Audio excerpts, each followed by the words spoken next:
আজ শহীদ বুদ্ধিজীবী দিবস। ১৯৭১ সালের আজকের এই দিনে বিজয়ের উষালগ্নে দেশের শ্রেষ্ঠ সন্তান বুদ্ধিজীবীদের হত্যাযজ্ঞে মেতে ওঠে এদেশীয় নরঘাতক রাজাকার আলবদর আল শামস সদস্যরা। শহীদ বুদ্ধিজীবী দিবস উপলক্ষে ভোরে রাজধানীর মিরপুরে শহীদ বুদ্ধিজীবী স্মৃতিসৌধে জাতির শ্রেষ্ঠ মেধাবীদের প্রতি শ্রদ্ধা নিবেদন করেছেন রাষ্ট্রপতি মোহাম্মদ শাহাবুদ্দিন এবং প্রধান উপদেষ্টা ডক্টর মোহাম্মদ ইউনূস। পরে প্রধান উপদেষ্টা প্রেস সচিব শফিকুল আলম বলেন, শহীদ বুদ্ধিজীবীদের আদর্শে দেশ গড়ার স্বপ্ন লালন করে তরুণ প্রজন্ম। সাইদুর রহমান আবিরের রিপোর্ট। কুয়াশা মোড়ানো শীতের সকালের পিনপত নীরবতায় রাজধানীর মিরপুরে শহীদ বুদ্ধিজীবী স্মৃতিসৌধ। সকাল ৭টা। জাতির শ্রেষ্ঠ সন্তান শহীদ বুদ্ধিজীবীদের প্রতি শ্রদ্ধা জানান রাষ্ট্রপতি মোহাম্মদ শাহাবুদ্দিন। কয়েক মিনিটের ব্যবধানে শহীদদের প্রতি পুষ্পস্তবক অর্পণ করে গভীর শ্রদ্ধা জানান অন্তর্বর্তীকালীন সরকারের প্রধান উপদেষ্টা ডক্টর মোহাম্মদ ইউনূস। শ্রদ্ধা নিবেদন শেষে কিছুক্ষণ নীরবে দাঁড়িয়ে থাকেন তারা। এ সময় সশস্ত্র বাহিনীর সদস্যরা রাষ্ট্রীয় সালাম দেন। বিয়োগলে বেজে ওঠে করুণ সুর, আর সেই করুণ সুর ছড়িয়ে পড়ে গোটা এলাকায়, তৈরি করে শোকের আবেশ। পরে গণমাধ্যমের সাথে কথা বলেন অন্তর্বর্তী সরকারের আইন উপদেষ্টা আসিফ নজরুল। তুলে ধরেন দেশকে নিয়ে নানা প্রতিজ্ঞার কথা। আমরা মনে করি জুলাইয়ের যে গণ অভ্যুত্থান, সেটা আমাদের যে ৭১-এর মুক্তিযুদ্ধ, আমাদের শহীদ বুদ্ধিজীবীরা আছেন, মুক্তিযোদ্ধারা আছেন, ওনারা যে স্বপ্ন, যে প্রত্যয় এবং যে ভালোবাসা, দেশের প্রতি ভালোবাসা নিয়ে যে সংগ্রামে ঝাঁপিয়ে পড়েছিলেন, সেটারই কন্টিনিউয়েশন ছিল আমাদের জুলাই গণ অভ্যুত্থান। জুলাই গণ অভ্যুত্থানকালেও দেখেছি আমাদের তরুণরা, আমাদের ছাত্ররা জীবনের মায়াকে উপেক্ষা করে গণতন্ত্র, মানুষের অধিকার, বৈষম্যহীন সমাজ প্রতিষ্ঠা, শোষণমুক্ত সমাজ প্রতিষ্ঠার জন্য লড়াই করেছে। শহীদ বুদ্ধিজীবীদের লক্ষ্য নিয়েই কাজ করে যাচ্ছে অন্তর্বর্তী সরকার, এমন মন্তব্য করেন প্রধান উপদেষ্টার প্রেস সচিব। যেই নতুন বাংলাদেশকে আমরা স্বপ্ন দেখছি, যেই নতুন বাংলাদেশ গড়ার প্রত্যয়ে প্রফেসর এগিয়ে যাচ্ছেন, এটা সেই শহীদ বুদ্ধিজীবীদের যে ড্রিম ছিল তারই একটা কন্টিনিউয়েশন। সেই আলোকেই আমরা এগিয়ে যাচ্ছি। তারা যেই জন্য ফাইট করেছিলেন, যেই জন্য তারা দেশকে এগিয়ে নিয়ে গিয়েছিলেন, ঠিক সেই এগিয়ে নেওয়ার প্রত্যেই আমরা এগোচ্ছি। পরে খুলে দেয়া হয় স্মৃতিসৌধের মূল ফটক। ঢল নামে সর্বস্তরের মানুষের। সাইদুর রহমান আবির, মাই টিভি, ঢাকা। শহীদ বুদ্ধিজীবী দিবসে মিরপুর শহীদ বুদ্ধিজীবী স্মৃতিসৌধে জাতির সূর্য সন্তানদের প্রতি শ্রদ্ধা জানিয়েছেন বিএনপি সহ বিভিন্ন রাজনৈতিক সংগঠন। পরে বিএনপি মহাসচিব মির্জা ফখরুল ইসলাম আলমগীর বলেন, গণতন্ত্র আর জনগণের কাছ থেকে সরে যাওয়ার কারণেই জনবিচ্ছিন্ন হয়েছে আওয়ামী লীগ। কারো হুমকিতে জাতি মাথা নত করবে না এবং দাসত্ব মেনে নেবে না বলেও জানান নেতারা। রাষ্ট্রপতি প্রধান উপদেষ্টার শ্রদ্ধা জানানোর পর মিরপুর শহীদ বুদ্ধিজীবী স্মৃতিসৌধে নামে মানুষের ঢল। জাতির সূর্য সন্তানদের শ্রদ্ধা জানাতে আসে বিভিন্ন রাজনৈতিক, সামাজিক ও সাংস্কৃতিক সংগঠন। সকালে দলীয় নেতাকর্মীদের নিয়ে বুদ্ধিজীবী স্মৃতিসৌধে শ্রদ্ধা জানায় বিএনপি। পরে দলের মহাসচিব মির্জা ফখরুল ইসলাম আলমগীর বলেন, গণতন্ত্র আর জনগণের কাছ থেকে সরে যাওয়ার কারণেই জনবিচ্ছিন্ন হয়েছে আওয়ামী লীগ। 5ই আগস্ট, জুলাই আগস্টের ছাত্র গণ অভ্যুত্থানের মধ্য দিয়ে ফ্যাসিস্ট শক্তিকে পরাজিত করে যে নতুন সুযোগ সৃষ্টি করেছি, সেই সুযোগকে সম্পূর্ণ সদ্ব্যবহার করে আমরা বাংলাদেশে একটি সত্যিকার অর্থেই একটি গণতান্ত্রিক রাষ্ট্র, একটি আধুনিক রাষ্ট্র, একটি বৈষম্যহীন রাষ্ট্র আমরা প্রতিষ্ঠা করতে চাই। এ সময় অন্যান্য নেতৃবৃন্দ বলেন, কারো হুমকিতে মাথা নত করবে না বাংলাদেশের মানুষ। আজকের দিন থেকে শিক্ষা নিতে হবে যে কাউকে তার অধিকার প্রয়োগ, অধিকার হরণ করার যদি কেউ চেষ্টা করে, তাহলে ইতিহাসের অনিবার্য পরিণতি হচ্ছে যে জনগণ তাদেরকে প্রত্যাখ্যান করে। বিএনপি সবার জন্য গণতন্ত্রে বিশ্বাস করে, শুধু বিএনপি এককভাবে নিজের জন্য গণতন্ত্রে বিশ্বাস করে না। এই কারণেই আমরা বিশ্বাস করি যে আগামীতে ঐক্যবদ্ধভাবে আমরা এই দেশকে গড়ে তুলব। সাইদুর রহমান আবির, মাই টিভি, ঢাকা। শহীদ বুদ্ধিজীবী দিবসের প্রথম প্রহরে জাতির শ্রেষ্ঠ সন্তানদের স্মরণ করেছে বিভিন্ন শ্রেণী পেশার মানুষ। বিভিন্ন সামাজিক রাজনৈতিক সংগঠনের পক্ষ থেকে অভিভাবকদের সঙ্গে আসে শিশু, কিশোর এবং বুদ্ধিজীবীদের প্রতি শ্রদ্ধা জানায় তারা। শহীদ বুদ্ধিজীবীদের আত্মত্যাগ থেকে অনুপ্রেরণা নিয়ে এবং তাদের দেখানো পথেই ভবিষ্যৎ বাংলাদেশ বিনির্মাণের প্রত্যয় জানান তরুণ প্রজন্ম। আবু সাইদ অপুর রিপোর্ট। লাল সবুজের পতাকার আবরণ ভেদ করে সূর্য উকি দিয়ে জানান দিচ্ছে এই তো স্বাধীন বাংলাদেশ। আর তাই তো জাতির শ্রেষ্ঠ সন্তানদের বিনম্র শ্রদ্ধা জানাতে মিরপুর শহীদ বুদ্ধিজীবী কবরস্থানে ভোর থেকে নামে সব শ্রেণী পেশার মানুষের ঢল। ফুলেল শ্রদ্ধা আর শহীদদের প্রতি অকৃত্রিম ভালোবাসা জানাতে জাতির শ্রেষ্ঠ সন্তানদের স্মরণে ভোর থেকে বিভিন্ন সংগঠন ও স্কুল কলেজের শিক্ষার্থীরা ব্যানার ফেস্টুন নিয়ে কবরস্থানে ছুটে আসেন ফুলেল শ্রদ্ধা জানাতে। আর এ সময় শহীদ পরিবারের সদস্য, রাজনৈতিক দল, সামাজিক সাংস্কৃতিক সংগঠন, স্কুল কলেজের শিক্ষার্থী সহ সর্বস্তরের মানুষজন শহীদদের প্রতি গভীর শ্রদ্ধা নিবেদন করেন। আকাঙ্ক্ষার বাংলাদেশ বিনির্মাণের লক্ষ্যের জন্য আবু সাইদ মুখ দ্বারা শহীদ হয়েছেন, সেই বাংলাদেশ যেন বিনির্মাণ করতে পারি, প্রত্যেকটা মানুষের বাত এবং ভোটের অধিকার নিশ্চিত করতে পারি। শহীদ বুদ্ধিজীবী কবরস্থানে আজকে লক্ষ লক্ষ জনতার ঢলে প্রমাণ করে মানুষ আর ফেসিবাদের যুগে ফিরে যেতে চায় না। যেই শেখ হাসিনার পেতাত্তার আমাদের ভিতরে ঢুকে আছে, এই ভাইরাস আমরা যে কোনো মূল্যে এই ভাইরাসকে আমরা পুড়িয়ে একদম শেষ করে দেব। এখান থেকে আমাদেরকে শপথ নিতে হবে, আমাদের অন্তর্বর্তী সরকার অনতিবিলম্বে দ্রুত সংস্কার শেষ করে নির্বাচন দিতে হবে। লক্ষ কোটি টাকা পাচার করেছে, এই পাচারকারীদেরকে দেশে এনে বিচার করতে হবে, বিচারের আওতায় আনতে হবে। এটাই আজকে এই শহীদ বুদ্ধিজীবী দিবসে আমাদের শপথ। তরুণ প্রজন্মরাও শহীদদের সঠিক তালিকা প্রণয়নের দাবি তুলে বলেন, গণ অভ্যুত্থানের এই গতি লালন করতে হলে 5 আগস্টের ইতিহাস থেকে সকলকে শিক্ষা নিয়ে দেশকে এগিয়ে নিতে হবে। তবেই গড়ে উঠবে প্রত্যাশিত সুখী সমৃদ্ধশালী এক নতুন বাংলাদেশ। জুলাই বিপ্লবের যে অভ্যুত্থানের যে আকাঙ্ক্ষা, সেই আকাঙ্ক্ষাকে ধারণ করা, সমুন্নত রাখাই আমাদের প্রথম কাজ। বাংলাদেশের ইতিহাসকে যে আওয়ামীকরণ করা হয়েছে তার থেকে মুক্ত করবার যে একটা বুদ্ধিদীপ্ত লড়াই আছে, সে লড়াইয়ে তরুণরা অলরেডি নিপতিত হয়েছে। স্পষ্ট করে বলেছি, শিক্ষা নেন। যদি মনে করেন রাজনৈতিক ক্যাবলা দিয়া ঢাকা নয় দিল্লি, তাহলে কিন্তু পরিণতি সেটাই হবে। আমরা চাই আমাদের প্রত্যেকটি রাজনৈতিক দলের আমাদের রাজনৈতিক ক্যাবলা হবে ঢাকা। সেই পরিবারগুলোকে সঠিক পৃষ্ঠপোষকতা করা হচ্ছে না। শুধু তাই না, যারা শহীদ আছে তাদেরকেও শহীদ পৃষ্ঠপোষকতা করা হচ্ছে না। আমরা তরুণ প্রজন্ম এটাই প্রত্যাশা করি যে ভবিষ্যতে যেন আমাদের এই ধরনের সিচুয়েশন আর ফেস না করতে হয়।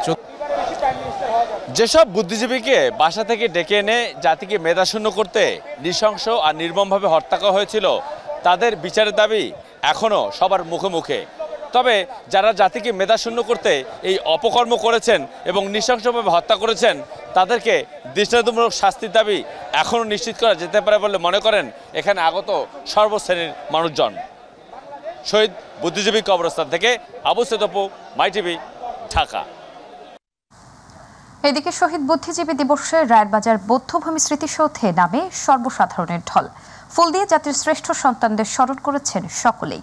শহীদ পরিবারের সদস্য, বিভিন্ন রাজনৈতিক দলের নেতাকর্মী, সংগঠন ও সাধারণ মানুষ শহীদ বুদ্ধিজীবীদের অবদান স্মরণ করে বলেন, জাতির সূর্য সন্তানদের অবদানকে স্মরণ করেই ছাত্র জনতার অভ্যুত্থানের মাধ্যমে পাওয়া বাংলাদেশ হয়ে উঠবে একটি উন্নত, সমৃদ্ধ এবং সুশাসিত রাষ্ট্র। বিস্তারিত প্রতিবেদনে। এভাবেই একের পর এক দলমত নির্বিশেষে ফুল দিয়ে শ্রদ্ধা ভরে স্মরণ করা হয় বাঙালির বরেণ্য মেধাবীদের। ছাত্র জনতার পাদভারে সকাল থেকেই মুখরিত হয়ে ওঠে রায়েরবাজার বদ্ধভূমি। সকাল থেকেই বাবা মায়ের হাত ধরে ছোট্ট শিশুদের আনাগোনা ছিল চোখে পড়ার মতো। কারণ জানতে চাইলে অকপটে জানান এদিনের তাৎপর্যের কথা। যখন পাকিস্তানিরা দেখলো যে আমাদের পুরো দেশ তো স্বাধীন হয়ে যাচ্ছে, তখন তারা ভাবলো যে আমরা তাহলে এটাকে বুদ্ধিজীবীদেরকে মেরে ফেলি, তাহলে তো মেধা শূন্য হয়ে যাবে এই দেশ। তাই তারা বুদ্ধি করে সকল বুদ্ধিজীবীদেরকে এসে এখানে মেরেছে। আজকে দিনে হচ্ছে যে বুদ্ধিজীবী আছে না, পাকিস্তানিরা বুদ্ধিজীবীদের মেরে ফেলেছে। বুদ্ধিজীবীদের সম্মান জানাইতে আসছি। প্রযুক্তির আধুনিকতার ছোঁয়ায় ইতিহাস যেন হারিয়ে না যায়, তাই নতুন শিক্ষা কারিকুলামে প্রতিটি পাঠ্যপুস্তকে বয়সভেদে সন্তানদের বাঙালির ইতিহাস সম্পর্কে পাঠদানের আহ্বান অভিভাবকদের। একদম প্রথম শ্রেণী থেকে দশম শ্রেণী পর্যন্ত ওদের বয়স অনুযায়ী, এইজ অনুযায়ী যতটুকু ওরা নিতে পারে ঠিক সেভাবে ধাপে ধাপে ধাপে ধাপে ওদেরকে ইতিহাস এবং ঐতিহ্য সম্পর্কে ধারণা দেওয়া উচিত। সন্তানরা যখন বড় হবে হবে, তারাও যেন দেশের প্রতি তাদের এই ভালোবাসাটা থাকে এবং মমত্ববোধ থাকে এবং দেশের যে কোনো ক্রাইসিস মোমেন্টে তারা যেন নিজের জীবন উৎসর্গ করতে পারে, সেই জন্য আজকে এখানে আসা, তাদেরকে স্মরণ করা। রাজনৈতিক, সামাজিক, সাংস্কৃতিক ও স্বেচ্ছাসেবক দলসহ শহীদ বুদ্ধিজীবীদের সন্তানরা বৌদ্ধভূমির স্মৃতিস্তম্ভে ফুল দিয়ে স্মরণ করেন বাঙালির সূর্য সন্তানদের। তারা জানান, ইতিহাসকে বিকৃত করে নয়, এর মর্যাদা সমুন্নত রেখে তরুণ প্রজন্মকে এগিয়ে যেতে হবে। সেই সাথে বৈষম্যহীন নতুন বাংলাদেশ গড়ে তোলার প্রত্যাশাও ব্যক্ত করেন তারা। দীর্ঘ স্বৈর ব্যবস্থায় বুদ্ধিবৃত্তির জগৎটা সংকুচিত হয়ে গেছিল এবং এই ক্ষেত্রে অনেকে নির্যাতিত, নিষ্পেষিত হয়েছে। পাকিস্তান হানাদারদের মতোই এর একটা স্বৈর ব্যবস্থা জনমানুষে চেপে বসেছিল। মুক্তবুদ্ধি চর্চা করেন, তাদের জন্য একটা অবারিত পরিবেশ আসছে। আমরা সবাই মিলে এখন সব প্রতিবাদ ইত্যাদি সব কিছুই আমরা করতে পারি। আজকে দীর্ঘ 15 বছরে যে আমরা গণতন্ত্র হারিয়েছি, মানুষের মৌলিক অধিকার আমরা হারিয়েছিলাম, গুম খুনের শিকার হয়েছিলাম, এই দেশের অর্থনৈতিক লুটপাট রাজত্বে কায়েম হয়েছিল। আজকে সেই সমস্ত কিছু থেকে দেশ উদ্ধার হবে, উদ্ধার হয়ে একটি গণতান্ত্রিক রাষ্ট্রে রূপান্তরিত হবে এবং এই দেশের মানুষের দেশ হবে, কোনো একটি বিশেষ দলের দেশ হবে না। আজকের এই দিনে এটাই আমরা কামনা করি। 127টাই গণকবর দেওয়া হয়েছে, তাহলে সবথেকে বড় ভুল হবে এটা। ঢাকা মেডিকেলের যিনি আপনার ব্রিগেডিয়ার জেনারেল আছেন, যখন আমি আমার বাবার লাশ শনাক্ত করতে যাই, তখনই তিনি আমাকে বলছিলেন যে 1000-এর উপরে লাশ হবে, তিনি কিনা আঞ্জুমান মফিদুল ইসলামকে দিয়ে দিয়েছিলেন। জাতি, ধর্ম, বর্ণ নির্বিশেষে সকাল থেকেই জনসাধারণের উপচে পড়া ভিড় দেখা গেছে রায়েরবাজার বধ্যভূমিতে। সকলেই শ্রদ্ধা ভরে স্মরণ করছেন বাঙালির সূর্য সন্তান বুদ্ধিজীবীদের। আজকের এই দিনে পাক সেনাদের নীল ছোবলে আমরা যেসব বুদ্ধিজীবীদের হারিয়েছি, আমাদের তরুণ প্রজন্ম থেকে দেশপ্রেম এবং সঠিক বুদ্ধিচর্চার মাধ্যমে গড়ে উঠবে এমন হাজারো বুদ্ধিজীবী, এমন প্রত্যাশা সকলের। নুসরাত শারমিন, মাই টিভি, ঢাকা। শহীদ বুদ্ধিজীবী হত্যাকারীদের এখনও চিহ্নিত করার সুযোগ আছে বলে মন্তব্য করেছেন বাংলাদেশ জামায়াতে ইসলামের সেক্রেটারি জেনারেল অধ্যাপক মিয়া গোলাম পরোয়ার। শহীদ বুদ্ধিজীবী দিবস উপলক্ষে আলোচনা সভায় এ কথা বলেন তিনি। এই সময় তিনি শহীদ বুদ্ধিজীবীদের দলের পক্ষ থেকে শ্রদ্ধা জানিয়ে বলেন, তাদের আত্মত্যাগের মধ্য দিয়ে আমরা মুক্ত স্বাধীন দেশ পেয়েছি। যুগ যুগ ধরে জাতি তাদের অবদানের কথা স্মরণ করবে। এস এম তানভীরের রিপোর্ট। শনিবার জাতীয় প্রেস ক্লাবের অডিটোরিয়ামে বাংলাদেশ জামায়াতে ইসলামীর ঢাকা মহানগর দক্ষিণের উদ্যোগে শহীদ বুদ্ধিজীবী দিবস উপলক্ষে আলোচনা সভার আয়োজন করা হয়। আলোচনায় জামায়াতে ইসলামের সেক্রেটারি জেনারেল অধ্যাপক মিয়া গোলাম পরোয়ার বলেন, শহীদ বুদ্ধিজীবীদের হত্যা রহস্যে ঘেরা।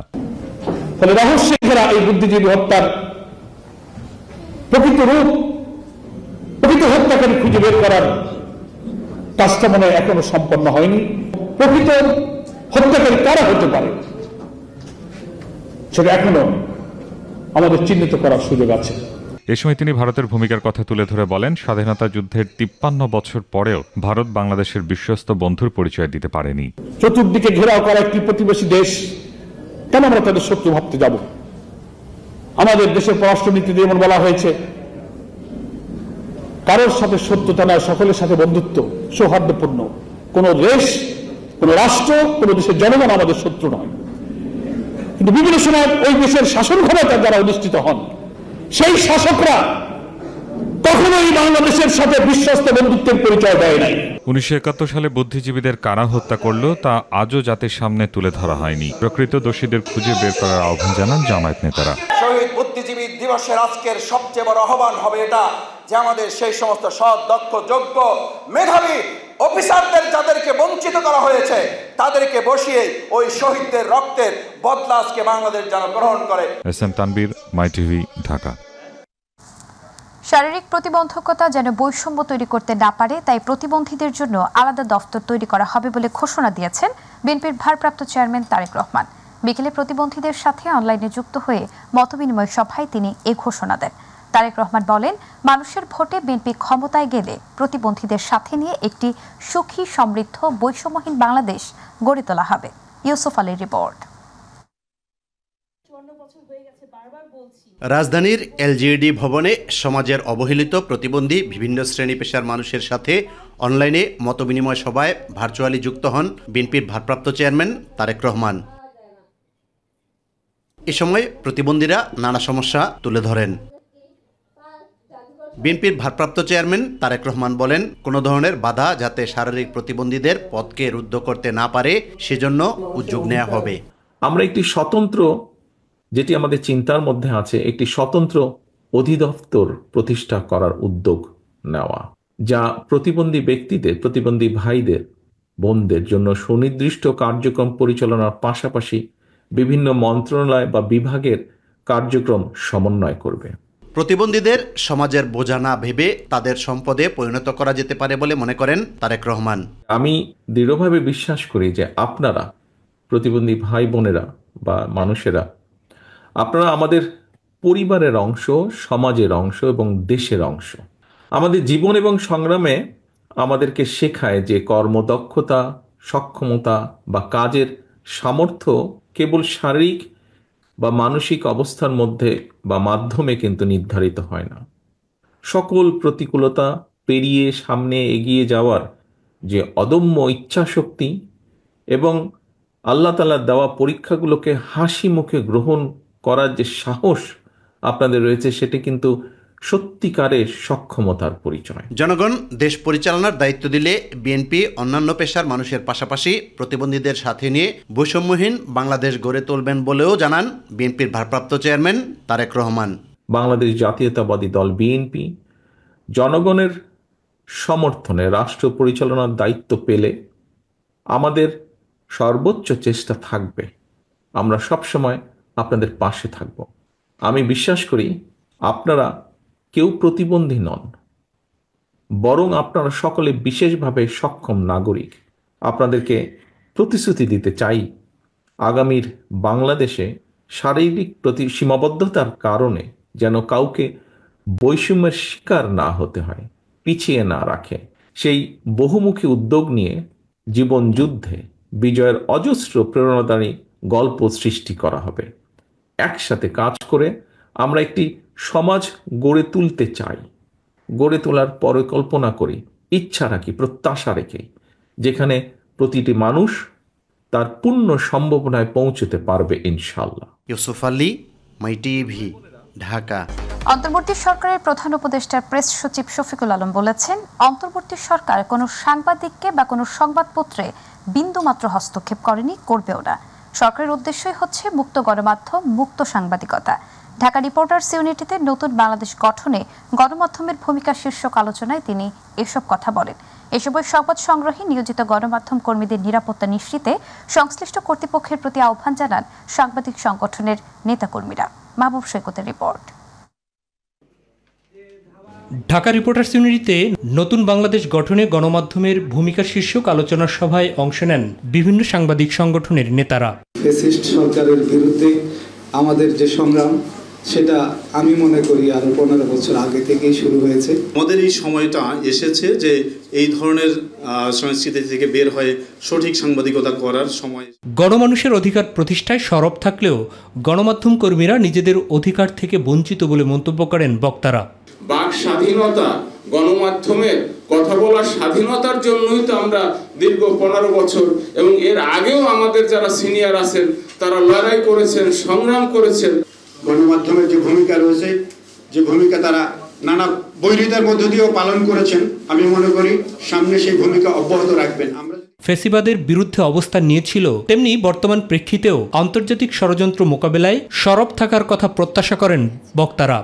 আমরা চাই বাংলাদেশের সবাই যেন প্রত্যেকটা ঘটনা রিস্ক ফ্রি ওয়েতে কভার করতে পারেন।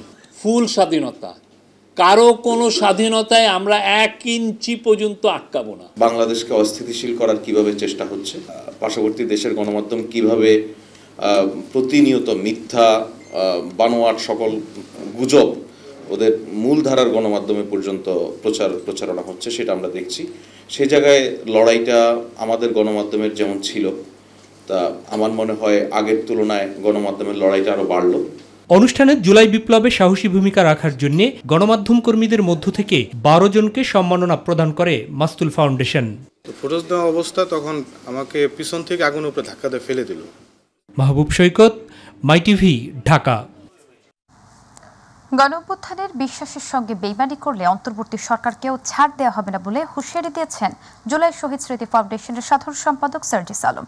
দুপুরে রাজশাহী জেলা শিল্পকলা একাডেমিতে জুলাই শহীদ স্মৃতি ফাউন্ডেশনের আয়োজনে শহীদ পরিবারের পাশে বাংলাদেশ অনুষ্ঠানে প্রধান অতিথির বক্তব্যে এমন হুঁশিয়ারি দেন তিনি। বলেন, ভারতের সঙ্গে বাংলাদেশের সম্পর্ক হবে সমতা এবং মর্যাদার। ভারত বাংলাদেশের সঙ্গে মর্যাদার সম্পর্ক স্থাপন করতে চাইলে শেখ হাসিনাকে ফিরিয়ে দিতে হবে। এই বাংলাদেশে বিগত 16 বছরে খুনি হাসিনা নির্লজ্জের মতো এই বাংলাদেশকে উপস্থিত থেকে বলে সে নাকি ভারতকে যা দিয়েছে ভারত সারা জীবন মনে রাখবে। আমরা শুধু ভারতকে একটি জিনিসই বলে দিতে চাই, আপনাদের সাথে আমাদের সম্পর্ক কি হবে সেটা আপনারা আপনাদের কাজের মাধ্যমে নির্ধারণ করবেন। যেই খুনি হাসিনা এতগুলো মানুষকে খুন করে এই বাংলাদেশ থেকে পালিয়ে গিয়েছে, যেই খুনি হাসিনা বাংলাদেশের মানুষের দ্বারা এই দেশ থেকে তাড়িত হয়েছে, সেই খুনি হাসিনাকে আপনারা আশ্রয় দিয়েছেন। যদি এই বাংলাদেশের সাথে আপনাদের সম্পর্ক স্থাপন করতে চান, খুনি হাসিনাকে বাংলাদেশে ফিরিয়ে দিন।